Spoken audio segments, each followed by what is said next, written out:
Bonjour et bienvenue dans ce second tuto Photophile. Nous nous intéressons aux outils qui permettent les retouches sur les photos, c'est-à-dire supprimer des éléments indésirables. On a vu dans un autre tuto donc le tampon, l'utilisation du tampon, c'était cet outil-là. Et on va voir là quelles sont les différences avec le correcteur qui est cet outil-là. Le tampon, donc si je zoome sur une partie, par exemple ici, alors là j'ai une photo de petites figurines qui sont un petit peu abîmés, qui nécessitent donc des retouches. Et sur tout ce qui est personnage et dégradé de manière générale, le correcteur va être plus utile que le tampon. Par exemple, si j'essaie de supprimer ce petit trou qui est à la limite d'une zone sombre et claire, avec le tampon, ça va être compliqué parce que je n'ai pas de zone équivalente. J'ai une zone, il faudrait que je prenne la zone ici, un peu plus basse, donc il y a le même dégradé. Voilà, mais je risque d'avoir un effet où je vais reproduire du coup aussi les petites crevasses qui sont là. Dans ces cas-là, le correcteur est beaucoup plus rapide. La différence, c'est que le correcteur, alors après il fonctionne de la même façon que le tampon, donc Alt et un clic droit pour régler la taille, vers la droite ou vers la gauche. Je prends aussi une source, comme pour le tampon en maintenant Alt. Donc je prends la source en fait avec une texture équivalente à l'endroit où je vais l'appliquer. Mais le correcteur, au lieu d'appliquer directement la source, au lieu de faire un copier-coller de la source comme fait le tampon, il va garder la luminosité d'arrivée. C'est-à-dire qu'il va garder en fait le dégradé qui est ici, il va simplement remplir avec la texture. Donc ici, quand je vais copier mon contenu, voilà, au moment où je lâche, il a corrigé le dégradé en fonction du fond.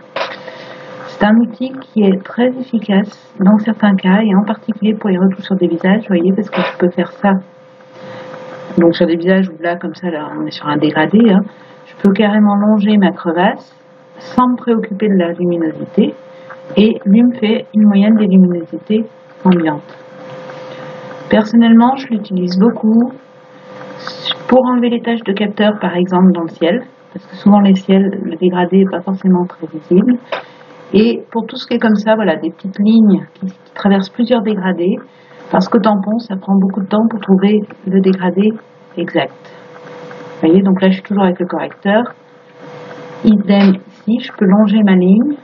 Alors, il faut toujours prendre une taille un peu plus large que l'objet, enfin que l'élément que vous voulez supprimer. Si vous prenez trop petit, en fait, il ne va pas tenir compte. Il va trop tenir compte du moins de l'élément que vous voulez supprimer, et du coup, vous allez avoir un effet, si par exemple là, je prends quelque chose de trop petit, il va rester du noir qui était en dessous en fait.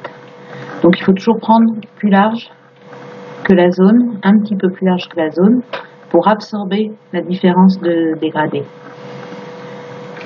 Donc avec cet outil-là, on peut très rapidement retoucher toutes sortes de défauts, toujours en naviguant avec la barre espace enfoncée pour aller plus vite dans l'image. Voilà, là par exemple, je fais un clic et glisser, et quand j'enlève, il a corrigé l'ensemble.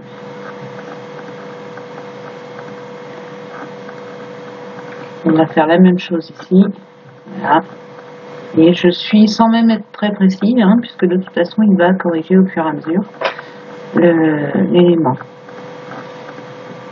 Donc là, je ne vais pas faire tous les personnages, mais vous voyez l'idée. Ici, je vais prendre par exemple un peu plus large pour cette crevasse du milieu.